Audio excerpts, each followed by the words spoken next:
یہ بتانا چاہوں گا کہ علامہ رشید ترابی کو لوگوں نے ممبر کا دوسرا نام سے بھی مخاطب کیا، اور اس میں کچھ ایسی چیزیں، متفرق چیزیں میں آپ کی خدمت میں پیش کرنا چاہوں گا کہ جیسے دادا نے ممبر کو منظم کرنے میں، پاکستان بننے کے بعد جو منظم کرنے میں اپنا رول پلے کیا وہ بہت ہی منفرد تھا۔ قائد اعظم سے محبت بھی تھی، قائد اعظم کے ساتھ کام بھی کیا، کچھ سیاست میں بھی کام کیا، وہ بھی میں آگے اپنی گفتگو میں لاؤں گا۔ مگر دادا نے جو 45 منٹ کا لیکچر کا جو کانسیپٹ دیا وہ آج پوری دنیا کی ماڈرن یونیورسٹیز میں کلاس روم لیکچر کے طور پہ پڑھایا جاتا ہے۔ آپ پھر آپ کی 13 سال کی عمر میں آپ نے پہلی مجلس پڑھی پبلکلی، 65 سال کی عمر میں آخری مجلس پڑھی، تو اہل بیت کی خدمت میں 52 سال کا طویل عرصہ آپ نے صرف کیا، اور اس میں آپ نے عنوان کے تحت تقریباً جو تاریخ میں جو ریکورڈ تقاریر ہیں وہ 7000 کے قریب ہیں۔ ٹی وی پہ صرف 4 تقاریر آئیں، رزق، علم، دعا اور سجدہ،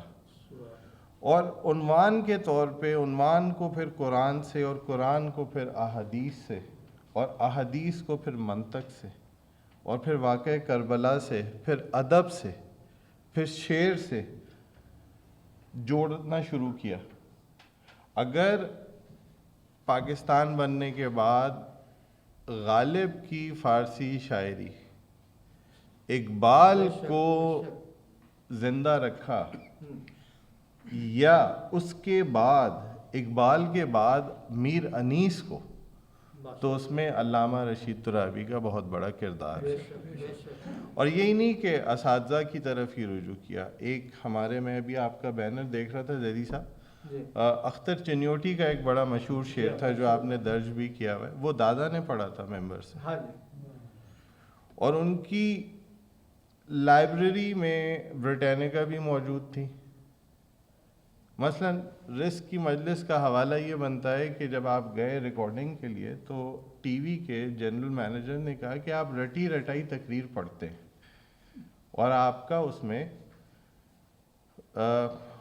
جو تحقیق ہے وہ کم سے کم ہوتی ہے۔ تو سامنے اخبار میں لکھا ہوا تھا کہ آج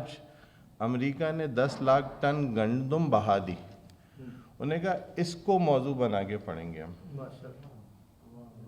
اور وہاں سے رزق پڑھا تھا کہ اگر اللہ نے ہر انسان کو رزق عطا کیا ہے وسیلے کے ذریعے،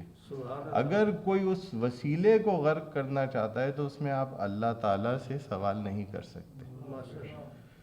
اور قبلہ آپ کی اجازت سے، جیسے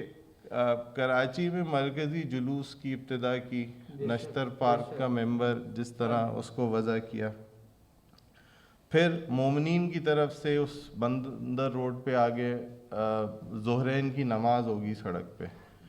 اور اس حد تک اتحاد بین المسلمین کے لیے کام کیا کہ اگر آپ ابھی کچھ عرصے پہلے دیکھیں تو مرکزی جلوس میں دھماکہ ہوا تھا، تو روکا، لوگوں نے پوچھا، انہوں نے کہا کہ اس جگہ کو آپ سائٹ سے کارڈن آف کر دیجئے،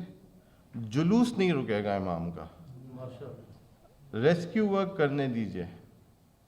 اور یہ وہ چیزیں ہیں جو کہ جس کا ابھی پیچھے میرے چچا بھی ڈاکٹر سلمان ترابی بھی مجالس پڑھتے ہیں، تو ایک نشست میں تھے تو علامہ طالب جوہری نے کہا تھا کہ جو آج کی ماڈرن مجلس اور اس کا منتظم کرنا کا جو صحرا ہے وہ علامہ رشید ترابی کے سر جاتا ہے۔